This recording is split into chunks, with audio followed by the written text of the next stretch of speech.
안녕하십니까. 성기영의 경제쇼 아나운서 성기영입니다. 혹시 반려동물 키우시나요? 최근 가족의 형태가 다양하게 바뀌면서 반려동물도 가족처럼 대하는 사람들이 많아졌습니다. 공원에 가도 쇼핑몰에 가도 반려동물을 동반한 모습이 부쩍 눈에 띄는데요. 관련 용품 판매량도 가파르게 상승 중입니다. 우리나라만 그런 게 아닌데요. 전 세계적으로 반려동물 관련 시장 규모가 지금보다 훨씬 더 커질 거라고 하죠. 반려동물 산업에 대해서 전망해보는 시간 가져보겠습니다. 부동산 시장 분위기가 꼭 요즘 날씨 같습니다. 찬바람이 쌩쌩 불고 있는데요. 게다가 사전 청약에 당첨돼도 본 청약이 연기되거나 또 청약 사업 자체가 취소되는 일들도 벌어져서 내 집 마련의 꿈을 가지신 분들이 애를 태우고 있다고 합니다. 자세한 소식 알아보겠습니다. 이 시간 유튜브로도 함께합니다.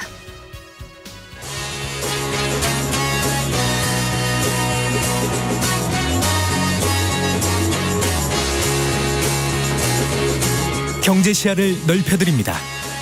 투자의 지름길을 안내합니다. 돈 되는 정보를 발견하는 시간. KBS 1라디오 경제쇼.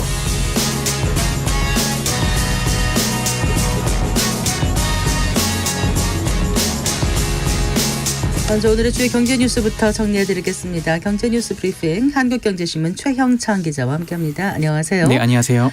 정부가 수도권 광역 급행철도 이 GTX를 전국으로 확대한다 이런 방안을 발표했는데 어떤 내용들이 담겼는지 좀 자세히 말씀해 주세요. 예, 그 GTX라고 하면은 이제 경기도권에서 서울로 이제 출퇴근하는 분들을 위해서 최대 시속 180km로 달리는 이 광역 급행철도를 말하는데요. 네. 지금 이 GTX 1기가 이제 A, B, C 노선이 있죠. 여기에 이제 D, E, F 구상을 오늘 발표를 했습니다. 네, 일단 GTX 사업 중에 최초로 A 노선 이 수서에서 동탄 구간인데요. 3월 말에 개통을 합니다. 네네. 이어서 파주 운정에서 서울역 구간이 올 하반기 운행을 시작하고요. 2028년에는 전 구간이 이제 완전하게 개통을 하게 되는데요. 이 양주 덕정부터 경기도 수원을 잇는 C 노선은 2028년에 그리고 남양주 마석부터 인천대를 잇는 그 B 노선 이건 이제 2030년에 완전 개통을 하고요. 여기에 그치지 않고요. 이 ABC 노선을 충청권과 강원권으로 연장한다는 계획도 오늘 나왔습니다. 네. 거기다가 수도권 출퇴근 30분 시대를 넘어서 충청 강원 그 1시간 연결이라는 광역경제생활권을 실현하겠다는 구상이 나왔습니다. 네. 그레이트 트레인 익스프레스 GTX인데 이게 이제 DEF까지 하겠다는 거잖아요. 그렇습니다. 그럼 어떤 노선들이 생기는 거예요? 우선 이 D 노선은 김포 인천에서 이제 팔당 원주 이렇게 있는 건데요. 이 가로로 누운 Y자 형태입니다. Y가 이제 있고 양옆에 이제 꺽쇠 같이 돼 있죠. 네네. 네, 그렇게 지금 두 개 붙은 모양이고요.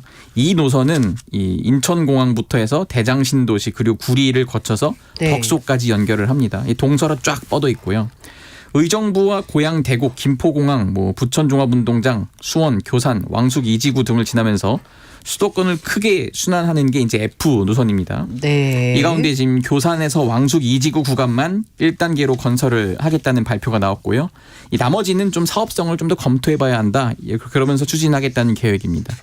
이 같은 GTX 사업에 투입될 재원이 모두 30조 6천억 원 정도로 추산이 되고요. 정부는 이제 GTX 사업이 계획대로 이루어지면 수도권 30분, 충청 강원권 1시간에 이 초연결 광역경제생활권이 실현될 거다 이렇게 지금 전망을 하고 있습니다. 네. 그런데 지방에도 광역급행철도를 도입한다고요? 그렇습니다. 지방에도 이제 GTX급 열차를 운행하는 광역급행철도가 도입되는데요. 이 각 지역의 영문 앞글자를 떠서 TX 이렇게 하는데 예를 들어서 충청권 이러면 이제 CTX가 되는 겁니다. 네. 지금 대전 정부청사부터 해서 세종청사, 충북도청, 청주공항을 잇는 광역철도를 이제 선도 사업으로 선정해서 먼저 추진을 하는데요. 네. 이게 완공되면은 정부 대전청사에서 청주공항까지 지금은 한 100분 정도 걸리는데 네. 53분으로 줄어들고요. 정부 세종청사에서 대전청사까지는 지금 한 60분 걸리는데 15분으로 줄어듭니다. 획기적으로 단축되네요. 그렇습니다. 그리고 네. 이 노선을 또 충남을 거쳐서 수도권으로 연결한 방안도 추진할 예정입니다. 네.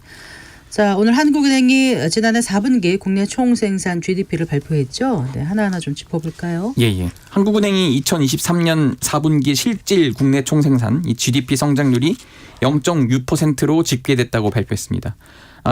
전분기 대비 이 분기별 성장률은 이 수출 급감과 함께 2022년 4분기에 한번 뒷걸음질을 쳤거든요. 네. 그러다가 이제 지난해 1분기 이제 0.3%로 반등을 했고요.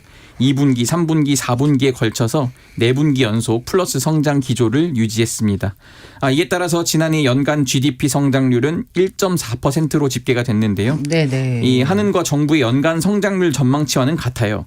하지만 이 코로나19 대유행 첫 해인 그 2020년 그땐 마이너스 0.7%였는데 그 이후 3년 만에 또 가장 낮은 수준입니다. 네. 이 코로나19 시기를 제외하면 금융위기 당시였던 2009년 그때 0.8%였는데 이때 이후로 최저 성장률입니다. 네. 이게 저성장이 고착화된 게 아닌가 이런 생각이 드는데 한은에서 어떤 설명을 하던가요? 예, 신승철 한국은행 경제통계국장이 이렇게 얘기했는데 고물가와 고금리 그리고 뭐 IT 경기 회복 지연 이런 이유로 민간 소비와 수출 증가세가 둔화하면서 지난해 성장률이 2022년 2.6%보다 낮은 1.4%에 머물렀다 이렇게 설명을 했습니다. 네. 그러니까 쉽게 얘기해서 저출산 고령화 이런 인구 구조적 변화가 이제 서서히 이제 우리 경제에 이제 치명타로 이제 드러나기 시작한다 이렇게도 보이고요. 네. 그리고 좀 그에 따라서 생산성 저하 이런 문제 거론됩니다. 그렇죠. 또 하나 문제는 이제 중국, 인도 등과의 좀 경쟁 문제가 있고요. 그리고 세계적인 공급망 재편, 뭐 기후 변화 이슈 이런 것도 꼽힙니다. 이 잠재 성장률 하락을 완화하거나 잠재 성장률을 올리려면 이 정부를 포함한 경제 주체들이 좀 노력을 해야 한다는 게 지금 한국은행 측 설명입니다. 성장률을 부문별로 좀 더 들여다볼까요? 이 우선 민간 소비 경우에서 이제 재화 소비 감소에도 불구하고 이제 거주자 국외 소비 지출 중심으로 0.2%가 늘었습니다. 네. 이 정부 소비도 건강보험 급여 이런 지금 사회 보장 현물 수혜 이런 것들이 이제 0.4% 증가했고요. 지금 이제 설비 투자, 운송 장비 등의 호조로 3.0% 성장했다고 지금 밝혔습니다. 이 수출은 반도체 등의 회복과 함께 2.6%, 또 수입은 석유 제품 등을 중심으로 1.0% 각각 늘었습니다. 하지만 이 건설 투자의 경우 건물, 토목 건설이 모두 줄어서 4.2% 지금 감소를 했습니다. 그렇군요. 이 한은에서는 올해 경기 전망과 관련해서 계속 내수 부진이 주요 하방 원인이다 이렇게 짚었는데요. 수출 개선이 되면 그건 이제 상방 요인으로 작용을 할 거다 이렇게 전망을 했습니다.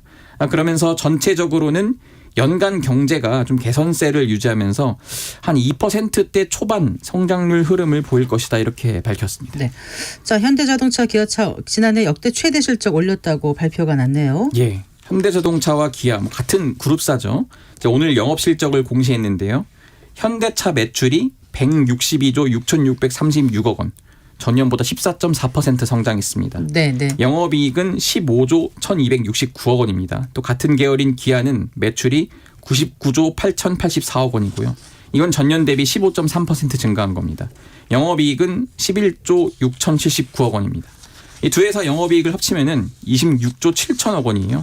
지금 이제 국내 상장사 중에서 증시 상장사 중에 영업이익 각각 1위와 2위를 기록한 건데요. 네. 사실 지난 14년간 국내 상장사 영업이익은 삼성전자. 삼성전자가 지켜왔죠. 왕좌를 1위를요. 했는데 네. 이거를 지금 현대차가 넘어섰고요. 현대차뿐만 아니라 기아도 넘어선 겁니다. 네. 참고로 삼성전자는 지난 9일 이제 지난해 연간 영업이익이 6조 5,400억 원으로 잠정 집계됐다고 공시한 바 있습니다. 현대차하고 기아가 어느 시장에서 두각을 나타냈나요, 특별히? 뭐 전 세계 굉장히 잘 나가는데 북미, 유럽 그리고 인도 시장에서 좀 선전을 했습니다. 네. 특히 현대차가 오늘 지금 컨퍼런스 콜에서 설명한 내용을 보시면은 지난해 완성차 전체 판매 대수가 글로벌에 421만 7천 대라는 거예요.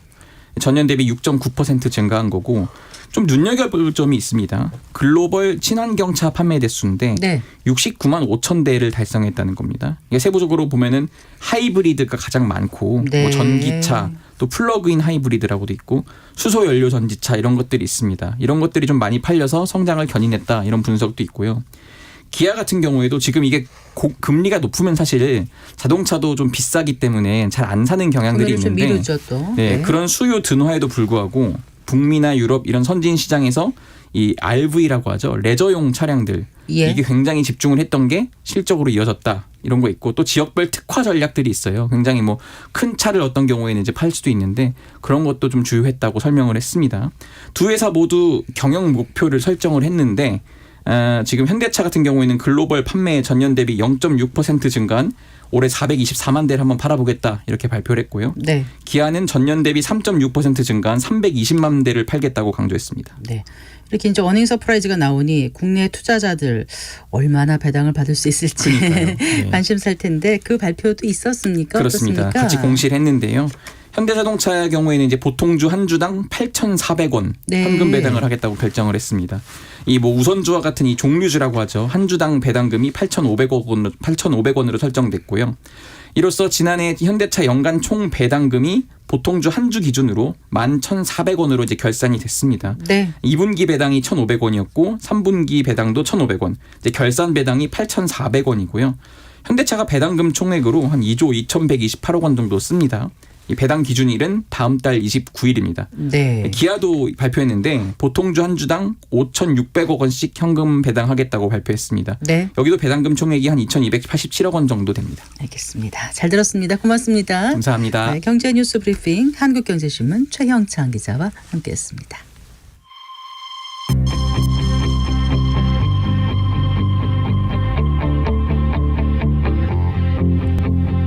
경제 전문가의 원포인트 레슨. 꼭 알아야 할 정보와 이슈를 알기 쉽게 풀어드립니다. 대한민국 경제 고수와 함께 투자의 맥을 짚는 KBS 일라디오 경제쇼. 진행의 성기영 아나운서입니다.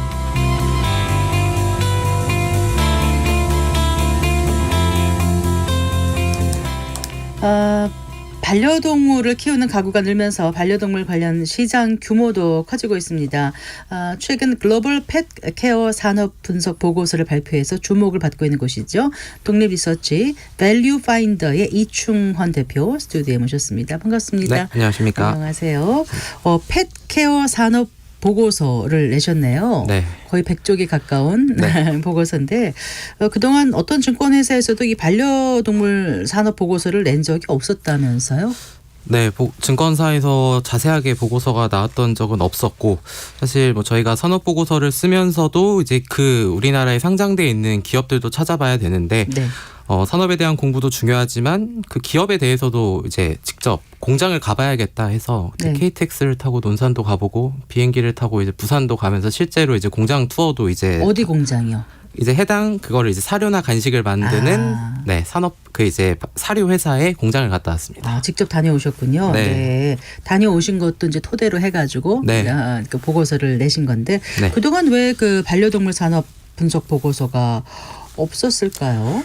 주식시장이라는 게 아무래도 대표적인 자본시장이잖아요. 근데 우리나라에서 뭔가 사료와 관련된 아니면은 그 기업들이 아직은 상장이 되어 있지 않거나 아니면은 상장이 돼 있더라도 사료 회사들 같은 경우에는 우리가 이제 사람이 먹는 음식의 새로운 사업부의 느낌으로 가기 때문에 네. 온전히 그게 반려동물에 관련된 회사다라는 회사가 큰 회사가 없습니다. 네. 그러다 보니까 그렇게 되면 시장에서 반응도 이제 좀 적게 되고 이러다 보니 증권사에서 아직은 그러니까 시장이 커질 거라는 거는 누구나 다 알지만 네. 이제 그렇다고 해서 이게 또 이제 주식과 관련된 매매의 측면에서는 아직은 우리나라가 뭐 미국이나 이런 데 대비해서는 상대적으로 작다 보니 아직은 네. 관심이 없었지 않았나. 네. 예. 그런데 밸류파인더에서는 이제 분석을 해보게 된 거잖아요. 어떤 네. 계기가 있었습니까? 뭐 뒤에서 이제 말씀을 드릴 것 같은데 사실 우리가 이제 산업이 성장을 하냐 했을 때 가장 좋은 단어는 이제 구조적 성장이라는 단어가 되는데 결국은 뭐 뒤에서 말씀드리겠지만 가격도 올라가는데 그거 판매도 많아진다. 이런 산업이 사실상은 많이 없습니다. 그리고 고성장 산업이라고 해서 뭐 우리가 아는 AI나 뭐 의료 AI 그리고 이제 로봇 이런 회사들은 사실상의 당장에 이렇게 실적으로 나오는 산업이 아니다 보니 이제 반려동물은 상대적으로 그런 기업들보다는 시장이 성장하는 건 알겠는데 그게 실적이 그 성장성이 더 높을까? 이제 이런 부분에 대한 의문이 많다 보니까 이제 이런 부분들을 이제 저희가 분석을 했는데 그래도 이거는 우리 일상과 관련된 거다 보니까 분석을 해봐야겠다라고 해서 준비를 했습니다. 네. 그래서 어느 정도 그 시장성이 있다고 보신 거예요? 네, 일단은 요즘에 이제 뉴스를 보면은 반려동물 뉴스가 굉장히 많습니다. 네. 네, 당장에 이제 약간 제가 이 산업을 약간 어떻게 생각했었냐면은 한 7년 전을 기억하실지 모르겠는데 그 당시에도 주식시장에 2차전지 전기차 관련주들이 있었다. 이제 이슈를 받았다가 굉장히 쉬었거든요. 네. 주가들이. 그러고 다시 올라왔는데 그때 이제 처음에 얘기 나왔던 게 조금씩 보이나 전기차가 이제 이런 네네. 건데 요즘에 이제 길거리를 보면은 이제 아이를 태우는 유모차가 아니라 강아지를 이제 유모차에 태우는 이제 뭐 요즘에 뭐 개모차라고 하는데 네. 이런 것들이 결국은 더 많이 성장을 할 수밖에 없고 그래서 글로벌리 이런 펫과 관련된 반려동물 산업은 커질 수밖에 없다. 그리고 이제 뭐 우스갯소리로 이런 걸 얘기할 때 이제는 개 키우세요라는 말보다는 반려동물 키우세요 이제 약간 이렇게 좀 품격을 높여서 이제 개라고 표현하면 안 되는 거예요. 안 된다고 하더라고요. 키우시는 분이. 네. 그래서 이제 뭐 그래서 반려동물도 또 고령화가 사람처럼 되고 있고 그러다 보니까 2017년도에 210조 원이었던 시장 규모가 2027년에는 430조 원까지 2배 이상 성장할 것이라는 이런 글로벌 시장 조사 업체의 이런 얘기들이 지금 나오고 있는 그런 상황입니다. 그 수치 근거는요? 아까 말씀드린 것처럼 구조적 성장을 한다라고 하면은 우리가 경제학에서 배우는 거는 어떠한 물건을 팔 때 가격을 높이면은 덜 팔리니까 수량이 줄어든다. P와 Q는 반비례다라는 얘기를 하는데 네, P는 프라이스, Q는 퀀터티. 네. 근데 이런 것들이 반려동물 산업은 사람들의 생활 소득이 증가하니까 이제 거기에 투입할 수 있는 돈들이 늘어나고 그리고 네. 1인 가구가 증가하는데 이것도 뒤에서 말씀드리겠지만 이게 단순히 반려동물 산업만 봐야 되는 게 아니라 이게 저출산이나 이런 관련해서도 다 볼 수가 있거든요. 네. 그러다 보니까 1인 가구 증가로 또 키우는 사람들이 많아지니까 P와 Q가 같이 성장한다. 이제 이렇게 좀 보시면 될 것 같습니다. 그렇게 해서 2배가 나올 거라고 보고서를 내신 거예요? 네, 길게 썼는데 요약하면 그렇습니다. 네. 네. 혹시 반려동물 키우세요? 저는 강아지를 되게 좋아하는데 제가 키우지 않는데 뭐 네. 이런 보고서를 써서 신뢰도가 또 뭐 떨어질지는 모르겠지만 이게 강아지의 경우는 저는 이제 혼자 사는데 네. 1인 가구가 이렇게 오피스텔 같은 데서 강아지를 이제 키우는 게 저는 네. 좀 그게 아닌 것 같은데 네. 어쨌든 이런 강아지를 키우는 이런 뭐 반려견 카페 이런 데는 좀 많이 가는 편인데 네. 어쨌든 그러니까 안 키우신다 말씀이신 거죠? 이것도 길게 얘기했네요. 조금 전에 개모차라는 표현 하셨는데 네. 사실 개모차라는 말 나왔을 때 막 웃었어요. 네. 유모차라고 할 수 없으니까 이렇게 이제 이름을 바꿨구나. 일명 네. 개모차. 이 판매량이 네. 유모차 판매량을 넘어섰다는 기사를 제가 잘못 본 거 아니죠? 잘 보셨습니다. 맞죠? 네. 아, 그만큼 이 관련 소비가 커지는 것 같아요. 반려동물에서 관련해서. 이게 제가 그래서 찾아보니 네. 해외께 200만 원까지도 본 것 같아요. 뭐가요? 개모차의 가격이? 네. 네. 그래서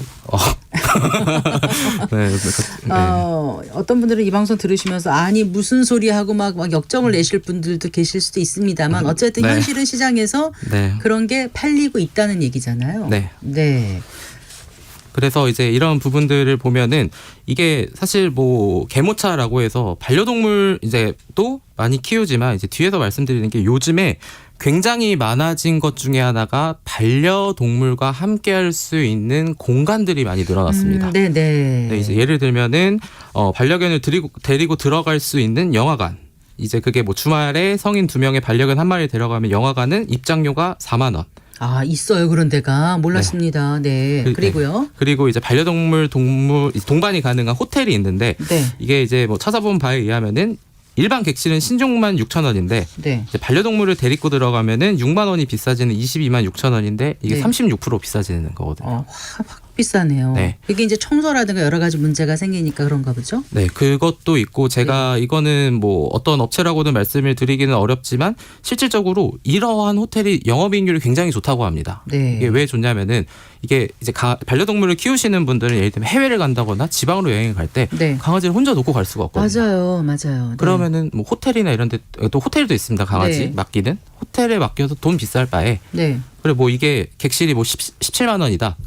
그러면은 진짜 30만 원에 해도 그리고 그 단순히 그 비용을 제하는 게 아니라 우리 가족 반려견과 함께 추억을 경험을 그렇더라고요. 그런 차원에서 이런 이제 호텔도 생기고 또 이용하는 사람들도 생기고 그렇다는 말씀이신 거잖아요. 네.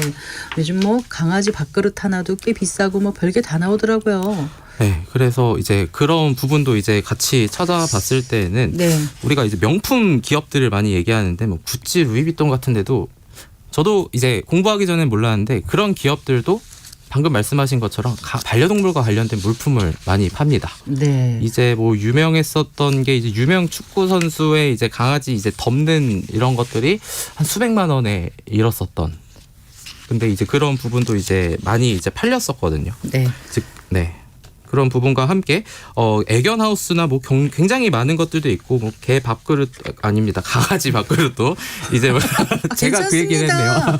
개는 표준어예요. 네. 네, 개, 네, 네. 강아지. 네. 네, 그래서 네. 아까 말씀하신 게 올해 이제 지난해 1에서 3분기 이 판매량이 처음으로 돌파를 했다라는 부분이 네. 그래서 제가 여기서 말씀드리고 싶은 포인트는 단순히 반려동물 산업만 크는 게 아니다. 제가 아까 그래서 저출산하고도 연결이 돼 있다라고 말씀을 드렸었는데 요즘에 하도 이제 정부에서도 많은 저출산에 대한 정책을 얘기를 하고 있는데 제가 하나 말씀드리면 우리가 신혼부부가 결혼을 했는데 아이를 낳지 않는 용어를 우리가 이제 딩크족이라고 하잖아요. 네. 더블 인컴 노키즈. 네. 근데 요즘은 딩펫족도 있습니다. 아, 그렇군요. 뭐가 되게 많아요. 참 잘 만들어요. 딩패. 네. 그게 이제 딩크족에 펫을 더한 겁니다. 네, 아이는 안 낳고. 아이를 낳지 않는 대신 네. 동물을 키우겠다. 그러니까 세상 이런 말씀을 이제 듣다 보면은 많이 뭔가 변했구나라는 생각이 네. 굉장히 많이 들게 되죠. 네. 그래서 그렇게 이제 반려동물을 이제는 거의 가족처럼 여기는 네. 그런 사람들이 많이 늘어나서 네. 그런 걸 이제 펫팸족이라고 하죠. 네. 펫 패밀리. 네. 네, 그래요. 그래서 이제 뭐 펫코노미 같은 뭐 당연히 펫과 이코노미겠죠. 이제 그런 것도 있고 요즘에는 네. 진짜 저는 제 주변에는 없는데 이제 어떤 얘기도 있냐면 강아지 이제 장례식장도 이제 산업이 커지고 있다고 들었거든요. 네. 네. 근데 이제 제가 최근에 들은 얘기가 이거 강아지가 이제 한 무지개 날 넘었는데 이거를 장례식장에 불러야 되나? 이제 그런 것도 이제 고민인 사람이 있대요. 그래서 생각을 해보니까 그것까지는 뭐 한번 저도 얼마 전에 기사에서 봤는데 네. 이제 강아지가 무지개 다리를 건넜어요. 네. 이제 그랬더니 너무 이제 가족처럼 여기니까 친구들이 이제 같이 간 거예요. 네. 근데 그럴 때 부의금을 내야 되냐 그러니까요. 말아야 되냐 네. 그런 것까지 기사를 본 적이 있어서 네. 아 우리가 여기까지 왔구나 이런 네. 생각을 하게 됩니다. 어쨌든 강아지를 나의 가족 구성원의 네. 일부로 받아들인다. 그렇습니다. 더 이상 가축이라든가 뭐 집 지키는 개 뭐 이렇게 생각 네. 안 한다는 거겠죠. 자 그런데 이제 이게 한쪽에서는 이렇게 강아지를 가족처럼 생기고 하지만 또 한쪽에서는 막 이렇게 유기하거나 네. 또 학대하거나 이런 일도 참 많이 일어나고 있지 않습니까? 정말 뭐라 그럴까요? 그 반려동물을 두고도 양극화가 더 벌어지는 것 같다는 생각도 들고요. 네, 이제 그러한 부분들에 대해서 이제 얘기가 나오고 있는 것 중에 하나는 사실 이거는 뭔가 민간 기업이나 이런 데서 할 수는 없고요. 결국은 네. 정부 정책 차원에서 나와야 되는데 네. 최근에 이런 반려동물과 관련한 정부 정책들도 많이 나오고 있습니다. 대표적인 게 지난해에 이제 의료를 이제 병원에 갔을 때 부가세를 면제해주겠다. 네네. 네, 이제 그게 사실 시장에서는 되게 큰 이슈다라고 얘기를 많이 하더라고요. 이제 뭐 그런 부분도 있고, 최근에는 이제 보신탕을 이제 식용을 금지한다라는 네, 이제 이런 식용 얘기도. 금지. 네, 그래서 네. 굉장히 많은 얘기들이 나와서 이런 부분들이 결국은 이런 반려동물이 커지는 과정에서 거치는 과정이다라고 얘기하시는 좀 전문가분들도 계시긴 한 것 같습니다. 왜냐하면은 모든 사람이 이제 단순히 귀여워서 키운다는 조사가 굉장히 많은 상황인데 이제 막상 키우니까 돈이 너무 많이 들고 네. 사실 제가 이제 또 주변에 보면 강아지 미용하는데 머리 하는데 이제 3-40만 원이라고 했는데 제 머리 자르는데 이제 3-40만 원씩은 안 들겠죠, 설마. 아까 이제 또 프리미엄 쪽으로 가면 네. 그러니까 이제 큰 개이고 네. 또 이제 털이 뭐 길거나 맞아요. 모양을 내거나 그렇지만 보통은 몇만 원 안 해도 다 되겠죠. 아닌가요? 10에서 20만 원. 아 그래요. 네. 그래가지고. 그래서 우리 그 대표님 이발값보다 훨씬 많이 든다는 얘기를 하고 싶으셨던 거예요. 어쨌든 그렇게 시장이 커지고 그렇습니다. 그 커지는 과정에서 네. 단순히 애완동물이 아니라 이제 반려동물로 넘어가는 가족처럼 여기는 과정에서 한편으로는 또 생각보다 비용이 많이 드니까 네. 시장은 성장하지만 귀여워서 데리고 왔다가 또 유기하는 맞아요. 이런 일도 있고 네. 또 항상 다 사람이 본성이 좋은 게 아니니까 맞아요. 그렇지 않은 사람들에 의해서 네. 유기당하거나 학대당하는 그런 동물들도 있고 네. 참 명함을 보게 됩니다. 네. 자, 일단 그 보고서 내용을 좀 가볍게나마 좀 짚어주셨으면 좋겠어요. 그 반려동물을 키우는 가구가 어느 정도 돼요? 일단은 한 604만 가구 정도가 어디서요? 돼요. 우리나라에서요? 네, 우리나라에서 네. 전체 인구의 30%인데 네. 이제 우리나라도 더 성장을 할 수 있다라는 생각을 하는 게 이제 미국 시장을 봤을 때는 미국 시장은 거의 과거에 이제 56%에서 최근 10년 동안 66%까지 증가를 했습니다. 그럼 세 가구 중 두 가구가 네. 반려동물을 키우는군요. 뭐 그래서 아까 제가 초기에 우리나라에 왜 이런 보고서가 안 나왔냐, 그러니까 크게 상장된 기업이 없다라고 말씀을 드렸는데 해외에는 그런 기업들이 많거든요. 네. 결국은 이런 시장이 형성이 되어 있으니까 네. 그런 기업들이 생길 수 있었다 이렇게 보시면 될 것 같습니다. 반려동물을 키우는 인구가 1,000만이다 했는데 가구로 따지면 604만 네. 가구다. 그렇군요. 네. 그 다른 나라들 그런 반려동물 산업은 어떻습니까? 현황이 미국 말고. 네, 일단 가장 큰 게 미국이고요. 네. 가장 빠른 성장을 하는 게 이제 중국하고 이제 브라질인데요. 브라질은 거의 연평균 18%에 가까운 성장을 하고 왜 이렇게 빠르게 성장하고 있죠? 결국은 이제 과거에 이제 뭐 개발도상국에서의 이런에서 이제 올라오는 과정을 보면은 네. 이제 출산율이 이제 늘어나고 그 다음에 이제 결국은 출산율이 줄어드는 과정에서 우리나라도 결국은 이제 많이 키우듯이 네. 이제 그러한 과정이 이제 1인 가구가 증가하는 게 사실 제일 큰 이유다라고 보시면 좋을 것 같고요. 네. 네. 그럼 강아지하고 고양이를 제일 많이 키웁니까 지금? 네, 보고서. 네. 예. 전 세계로 보면은 네. 2021년 기준으로 글로벌 반려견은 4억 7천만 마리고요. 반려묘는 3억 7천만 마리인데 네. 요즘에는 고양이를 키우는 가구가 글로벌적으로 더 빠르게 성장세를 보이고 있다라고 좀 지금 분석은 나오고 있습니다. 네. 그 펫 산업도 이제 그 시장에서 그 종류가 좀 다양한 것 같더라고요. 뭐 네. 펫케어 산업하면은 구체적으로 뭐를 말하는 거예요, 대표님? 이제 뭐 펫케어 산업 같은 경우에는 이제 굉장히 다양한 것도 있는데 이제 펫푸드도 있고 펫 네. 헬스케어도 있고 이제 이런 부분들이 있는데 일단은 뭐 예를 들면은 뒤에서도 말씀드리겠지만 이제 사람은 지문을 이용해서 이제 이 사람이 누군지를 알잖아요. 네네. 이제 뭐 예를 들면 우리가 공항 나갈 때도 찍잖아요. 근데 이제 강아지 같은 경우에는 그게 코에 있다고 합니다. 비문이라고 그러더라고요. 네. 코 비자. 네. 그런 것도 있고 예를 들면은 혼자 이제 강아지 키우시는 분들은 이제 로봇 같은 카메라가 돌아다니면서 이제 이제 강아지가 잘 지내는지 목소리도 나올 수 있게 해서 네. 강아지하고 이렇게 이것도 있고 그리고 이제 하나는 강아지 훈련시킬 때 이제 공이 랜덤으로 이제 장난감이 공이 막 쏩니다. 그런 것들 모두를 이제 그래서 안 놀아줘도 된다고 하더라고요. 네. 네. 그래서 펫푸드도 있고 아까 펫테크도 있고 펫 네. 헬스케어도 있고 여러 그 시장이 있는데 네. 요즘 그 사료 가격이 너무 비싸요. 네. 그런데 주로 이제 특히 좀 생각을 하는 분들은 이제 뭐 중국산도 많이 먹이고 또 미국산도 네. 먹이고 이렇게 뭐 수입산 사료를 많이 먹이는데 네. 우리 자체의 어떤 그 브랜드는 좀 많지 않나요? 어떻습니까? 이게 우리나라 기업들은 말씀을 해주신 것처럼 약 이제 70% 정도가 이제 해외 유명 브랜드들이 이제 차지를 하고 있고 네. 이제 우리나라 본연의 기업들은 약 30%의 MS를 이제 마켓쉐어를 차지를 하고 있는데 네. 이런 부분들 같은 경우가 결국은 우리나라 기업들이 해결을 해 나가야 될 이제 문제다라고 일단 보고 어떻게 있습니다. 좀 더 그 시장 점유율을 높일 수 있을까요? 국내 기업들이. 제가 이제 관련 이제 뭐 상장사 대표님이나 이제 임원분들하고도 이제 여러 가지 종합적으로 분석을 했을 때 네. 첫 번째는 일단 무조건 프리미엄으로 가야 됩니다. 네. 비싸도 뭐 이제 사실 우리가 작년에 미국 경제를 볼 때 CPI 얘기를 되게 많이 했었는데 소비자 물가 지수요. 네. 근데 사람 물가보다 네. 반려동물 물가가 더 빨리 많이 올랐습니다. 아, 네, 네. 그러다 보니까 프리미엄으로 가야 되는 거고 두 번째는 아까 고양이가 더 기르는 가구가 많아졌다고 했잖아요. 고양이를 타겟으로 해야 되고 네. 세 번째는 습식 사료를 공략을 해야 되는데 이것만 잠깐 말씀드리면 건식과 습식의 차이는 그 안에 수분이 70%가 들어가면 습식입니다. 네. 근데 습식을 왜 많이 해야 되냐면은 반려동물도 노령화가 되는데 그러니까 예를 들면 우리나라 사람이 마른 오징어를 시키는 힘들잖아요. 나중에. 그렇죠? 딱딱하니까. 네. 그러다 보니까 수분이 들어가 있는 걸 해야 되고 그리고 그 습식 사료는 상대적으로 포만감을 더 빠르게 느끼게 해주는데 네.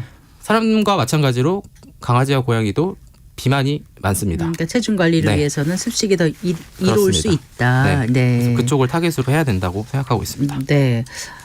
그 펫 보험 이 네. 문제도 좀 짚어봤으면 해요. 보고서에 있었을 것 같은데요. 네. 어떤 얘기를 해주시겠어요? 일단 펫 보험은 2022년부터 2030년까지 연평균 16%의 성장이 있을 거다라고 하고 그리고 네. 이제 정부의 정책 과제 중에 하나가 1%대 펫 보험 활성화 방안인데요. 네. 왜냐하면은 이게 제가 아까 말씀드린 것처럼 키우는 게 너무 비쌉니다. 일단 이제 반려동물을 키울 때. 그렇다 특히 보니까 이제 네. 약간 한 서너 살 정도 지나가면 의료비가 많이 발생하더라고요. 네. 네. 그래서 우리나라의 가입률이 지금 0.8%밖에 안 되는데 스웨덴이 40%, 영국이 25%, 일본이 12% 네. 차이가 많이 나죠. 이제 그러다 보니까 결국은 이렇게 공략할 수 있으니 제가 알기로는 한 보험사는 아예 자회사를 만들어가지고 그거와 관련된 전문된 보험회사를 더 지금 운영을 하고 있다고 좀 들었기 요즘 때문에 고금리로 인해서 일반 사람들의 그 보험 가입 수요가 줄다 보니까 네. 다른 시장으로 지금 좀 돈을 맞아요. 들이고 있는 그런 모양새인 것 같아요. 네. 앞으로 그러니까 보험 시장도 펫 네. 관련한 그 보험 시장도 커질 거라고 보고서에서는 분석하고 있습니까? 결국은 네. 말씀해 주신 것처럼 보험사가 새로운 먹거리를 창출하기 위해서는 가야 되는 길이다라고 생각을 하고 있고 네. 그래서 뭐 정말 많은 회사들이 다양한 이런 콘텐츠라고 표현하기 그렇지만 다양한 이제 방법을 가지고 와가지고 새로운 상품들을 잇따라 지금 출시를 하고 있는 그러한 상황이고 네. 네 그렇게 좀 보시면 될 것 같습니다. 네.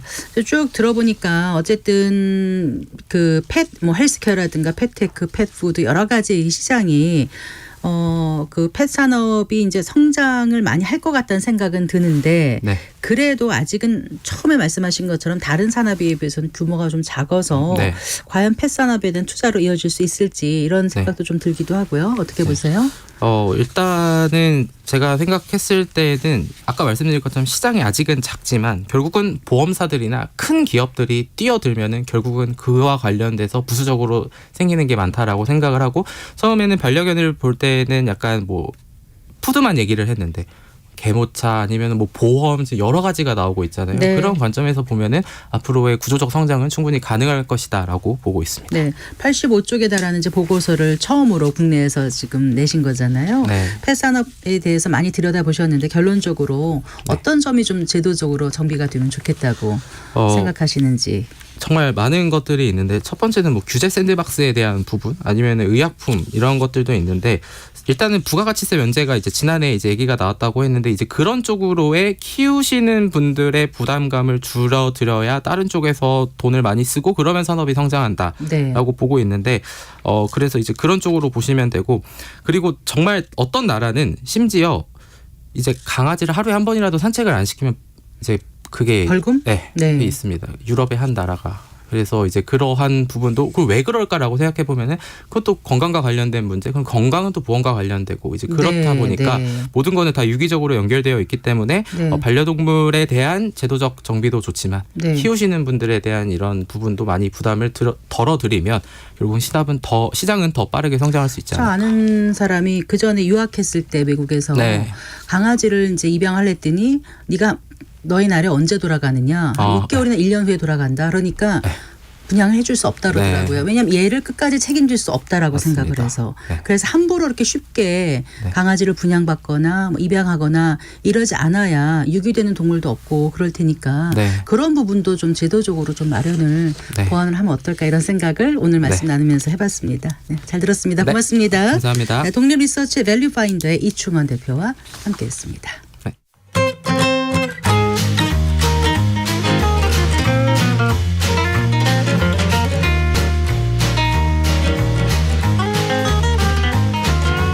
경제 맛집 투자 핫플. 지금은 돈 벌기 딱 좋은 시간. KBS 1라디오 경제쇼.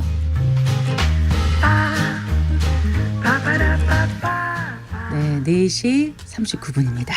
네, 한 주간 집값 동향 살펴보고 실생활에 도움이 되는 부동산 관련 소식들 발빠르게 전해드리겠습니다. 오늘도 김인만 부동산경제연구소장과 함께합니다. 어서 나오십시오. 안녕하세요. 안녕하세요. 자, 주간 집값 동향부터 좀 살펴주시죠. 오늘 네. 나오죠? 보통? 네, 오늘 나왔습니다. 목요일에. 한 네. 2시간 전에 나왔는데요. 네. 따끈따끈한 소식입니다. 네. 1월 22일자 기준으로 조사를 한 내용인데요. 내용 자체를 보면 약간 혼조세라고 제가 말씀을 드릴 수가 있는데요. 네네. 전국을 보면 지난주가 마이너스 0.04%였는데요. 이번 주 마이너스 0.05%, 마이너스 0.01%포인트 살짝 하락폭이 확대가 되었는데요. 수도권하고 서울 지역을 보면 오히려 0.01%포인트 살짝 또 회복을 했기 때문에 네. 제가 혼조세라고 말씀을 드렸고요. 176개의 조사 지역 중에 상승 지역은 24개에서 26개로 늘어났고요. 하락 지역은 141개에서 143개로 또 하락 지역도 늘어났기 때문에 엎치락 뒤치락 한다라고 보여지고 네. 전체적인 시장 분위기는 불확실성 증가로 매수세가 관망이고요. 급매물 위주로만 거래가 되는 좀 위축된 시장을 보이고 있습니다. 날씨가 워낙 추워서 이럴 때는 뭐 돌아다니지도 않을 것 같고 뭐 이게 부동산이 가격이 막 오르는 느낌이래야 추운 걸 불구하고 가지. 그럼요. 네. 날도 추운데 부동산 가격이 내려갈 것 같은데 뭐 가겠습니까? 이런 생각이 들어요. 어떻습니까? 요즘 그렇죠. 폐업하는 그 중개업자분들이 많다고 들었는데. 굉장히 늘어나고 있고요. 일단 예. 거래량이 가장 문제입니다. 이게 집값이 좀 올라갈 것 같은 뭐 기대감이 있으면 사실 날씨가 무슨 상관이 있겠습니까? 아무리 추워도 나오는데 네. 지금 같은 분위기라면 굳이 추운 날씨를 뚫고 내가 또 알아볼 필요는 전혀 없고요. 거래량이 줄어들고 있는데 그 서울 아파트 거래량을 보면 12월 거래량이 1,700건 정도 나왔거든요. 이게 어느 정도인 거예요? 84건 정도인데 어느 정도냐면 작년 1월 기억나시죠? 아이고. 올림픽파크 포럼 네, 뭐 뭐. 미계약도 나오고 네. 1.3 대책 발표되고 네. 굉장히 분위기 안 좋았을 때가 1,400건이었습니다. 그러니까 그것도 1,700건이나 1,400건이나 좀 비슷하게 예, 나왔죠. 예. 그러면 지금 분위기 그때는 이제 금리 인상이 좀 멈추고 대책도 나오고 여기에서 조금 올라가는 분위기였다면 지금은 또 내려가는 추세이기 때문에 네. 한 9월 추석 전만 하더라도 3,800건 정도 거래가 됐었거든요. 아, 3,800건에서 네. 지속적으로 추이 자체가 내려오고 있기 때문에 지금 심리 자체가 굉장히 좀 위축이 됐다. 집을 사려는 매수자 입장에서 본다면 굳이 추가 상승에 대한 기대감이 크지 않는 상황에서 내가 조금 더 지켜보겠다라고 생각을 하고 있고요. 뭐 방향성은 명확합니다. 작년 2023년 상반기 가격 정도라면 내가 네. 뭐 살 마음은 있겠으나 반등한 하반기 가격은 따라가기 싫다라는 시그널을 주고 있고요. 집주인들은 아직 급매물로 호가를 많이 떨어뜨릴 생각은 없는데 팔고는 싶어하는 매물을 내놓고 있는데 거래가 되지 않고 있기 때문에 네. 이런 상태가 지속이 된다면 결국에는 집주인들이 호가를 내리면서 조금 더 응답을 해줘야 되지 않나 싶습니다. 네. 꼭 팔아야 되는 경우는 뭐 약간 호가를 낮춰서라도 네네. 팔아야 되겠죠. 네네.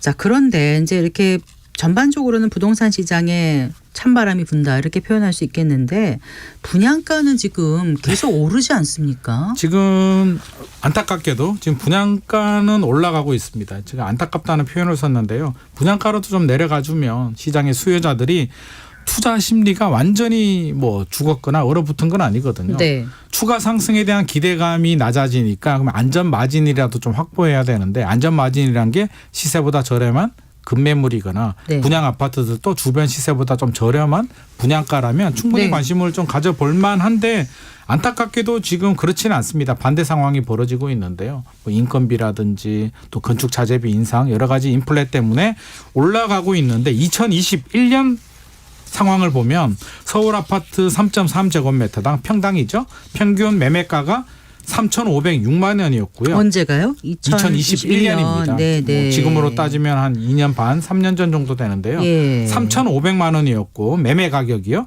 일반 이제 거래를 하는 매매 가격이고 네. 평균 분양가는 2,549만 원이었거든요. 네. 그런데 이제 2년이 지납니다. 2023년 네. 작년 상황을 보니까 평균 매매 가격은 3.3제곱미터당 3,253만 원으로 살짝 줄어들었는데요. 네. 분양가는 무려 3,005만 원, 3,505만 원. 평균 매매가보다 평균 분양가가 더 높았어요. 이제 분양가가 더 높아졌습니다. 높아진 거군요. 네네. 그래서 매매 아니, 가격 분양가가 일반 시세보다 좀 싸야 분양받고 싶지 않나요? 우리가 일반적으로 이제 그렇게 생각을 하는데 네. 이게 그동안에 이제 분양가 상한제가 적용이 됐잖아요. 그러면 분양가 상한제가 적용이 되면 주변 시세보다 낮게 책정이 되기 때문에 네. 저렴하게 분양이 됐는데 한 번 더 우리가 또 생각을 해보게 되면 네. 새 아파트잖아요.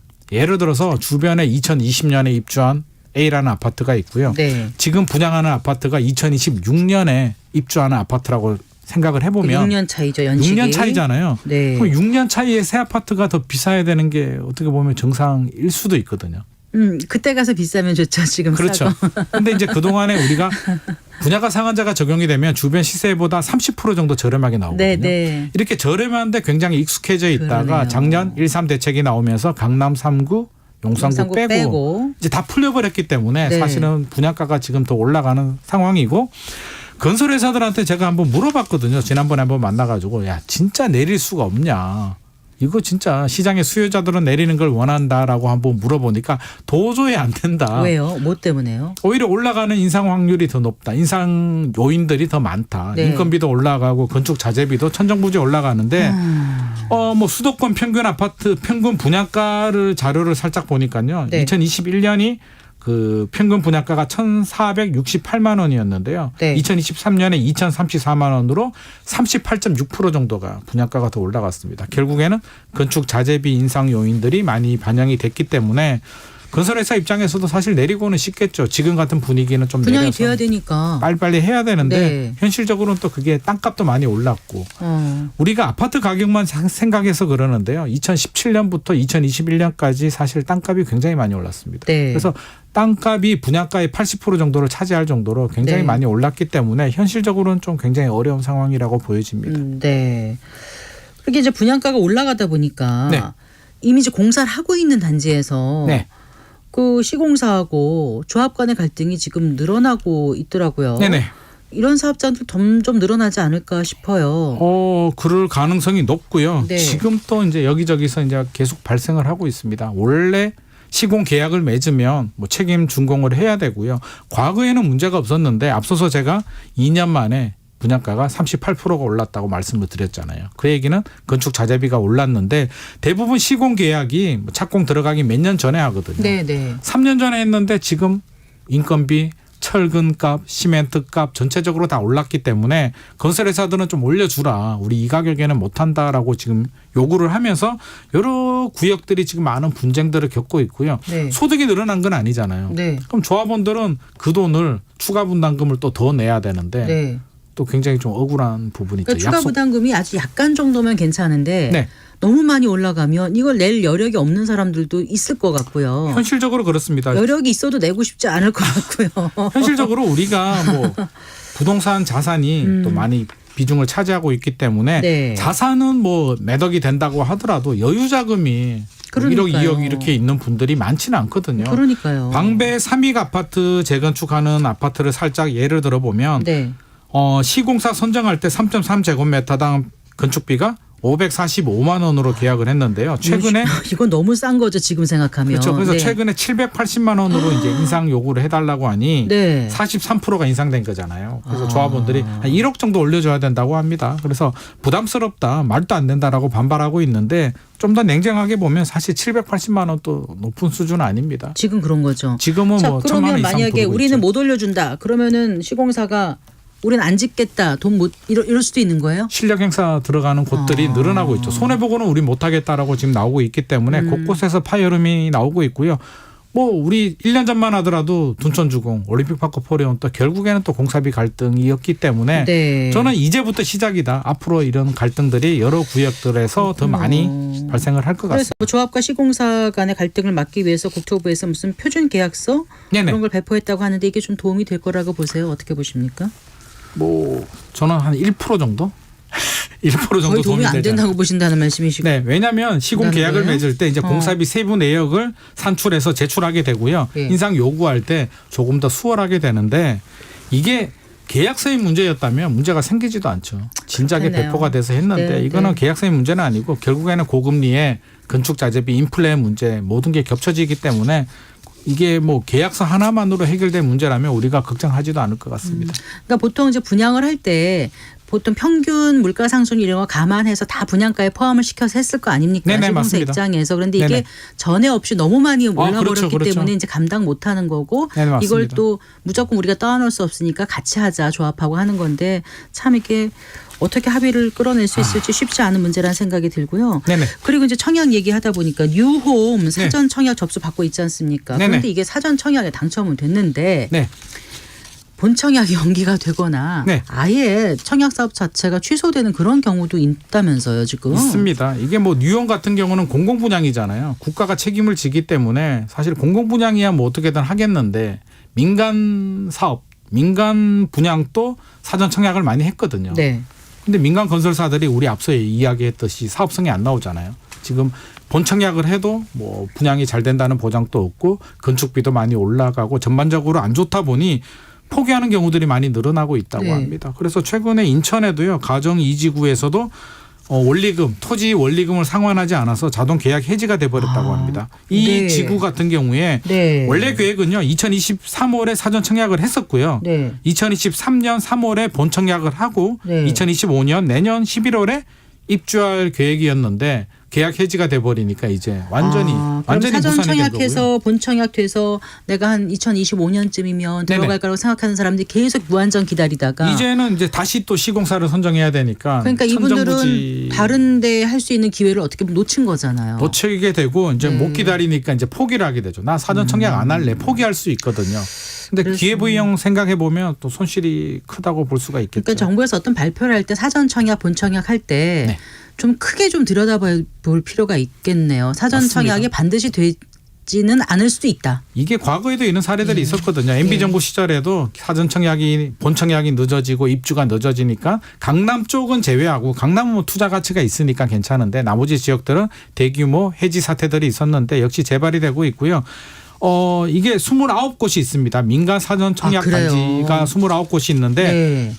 약속대로 계획처럼 진행된 곳은 2곳밖에 없습니다. 그래요. 네. 12곳은 한 15개월 정도 지연이 될 가능성이 있다라고 하고요. 남은 15곳은 아직 일정 자체도 못 잡고 있다고 합니다. 인천 가정지 이지구 여기는 그러면은 그 뭐 2기 신도시, 3기 신도시하고는 상관없는 곳인가요? 2기, 3기하고는 상관이 없고요. 네. 근데 가정 이지구인데 이제 네. LH에서 이제 공공택지 분양을 했는데 현실적으로는 좀 여러 가지 상황이 안 좋다 보니 시공사에서 그냥 포기를 한 것 같습니다. 네, 좀 어떻게 좀 잘 진행이 돼서 힘들게 내 집 마련 계획 세우신 분들 꿈이 크게 좀 차질 없이 잘 이루어지기를 바라는 마음이고요.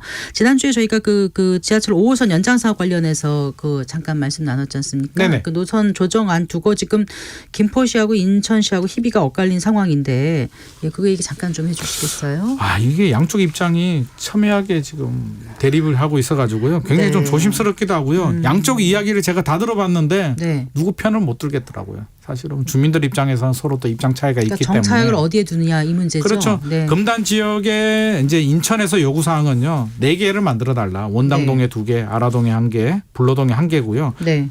김포시 입장에서는 2개만 해라. 4개가 되면 너무 둘러가지 않느냐라고 반발을 하고 있는데 국토부 중재안이 2개로 이제 중재안이 나왔기 때문에 네. 인천시가 좀 굉장히 반발하는 상황입니다. 그래서 네. 이게 좀 제 입장에서는 좀 빨리 조속히 지금 골드라인 또 여러 가지 문제가 되다 보니 좀 빨리 착공을 하면 좋을 것 같은데요. 이런 갈등 때문에 조금 늦어지고 있고 네. 오늘 또 보도자료 내용을 보니까 이제 골드라인이 네. 김포 그 도시철도가 워낙 복잡하기 때문에 네. 광역 버스를 좀 확장하고 늘려서 나왔더라고요. 대책들이 나오긴 했습니다. 네. 나오긴 했는데 좀 만족하기는 역부족이기 때문에 빨리 지하철 5호선 착공이 들어가야 될 것 네. 같습니다. 그리고 이제 GTX ABC 노선을 지방으로까지 뭐 연장하겠다는 국토교통부 발표가 나왔고 네네. 앞에서도 저희가 잠깐 다뤘습니다. 뭐 DEF 노선도 신설 신설 추진하겠다 노선입니다. 네네. 이런 계획을 밝혔는데 이게 이제 재원도 좀 이제 필요한 것 같고 시작이죠. 이제 시작이고 아직 한참 남은 얘기잖아요. 그러니까 A 노선 같은 경우만 올 3월에 개통 예정인 거죠? A는 3월 개통 예정인데요. 수서 GTX 동탄. A가 네. 사실은 2008년부터 시작을 했거든요. 아. 2008년부터 시작해서 네. 이제 개통을 합니다. 네. 한 15년 정도 걸렸나요? 15년 정도 걸렸고 GTX B가 이제 GTX C가 2028년 완공 예정이고요. 네. B는 2030년 완공 예정인데 A, B, C는 이제 이렇게 진행이 되고요. 네. DEF 노선은 신설 노선이거든요. 네. 신설 노선도 예비 타당성 임기 내에 하겠다라고 대책 내용이 나왔는데 적어도 한 10년에서 15년은 좀 바라봐야 될 것 근데 그 같습니다. 일단 요금은 어느 정도 선에서 된다는 거예요? 수서 동탄과 GTX 일반 A 지하철보다는 같은 경우는요? 높습니다. 지금 네. 3월 개통 예정인데요. GTX A를 보면 왕복 8,000원 정도 지금. 비싸군요. 네네. 일반 지하철보다는 좀 높게 책정이 됐는데 아무래도 할인 교통카드나 이런 또 패키지 상품들이 나올 것 같고요. 광역 버스 있잖아요. 광역 네. 버스가 뭐 2,900원인가요? 2,000 몇백 원 하고 있기 때문에 8,000원 또 뭐 저는 필요한 분들은 또 충분히 네. 할 거고요. 카드 할인 카드 잘 활용한다면 또 괜찮을 것 같습니다. 네, 오늘도 말씀 잘 들었습니다. 고맙습니다. 감사합니다. 김희만 부동산경제연구소장과 함께했습니다. 네, 마칠 시간이네요. 성기영의 경제쇼 오늘 순서 여기까지입니다. 저는 아나운서 성기영이었습니다. 고맙습니다.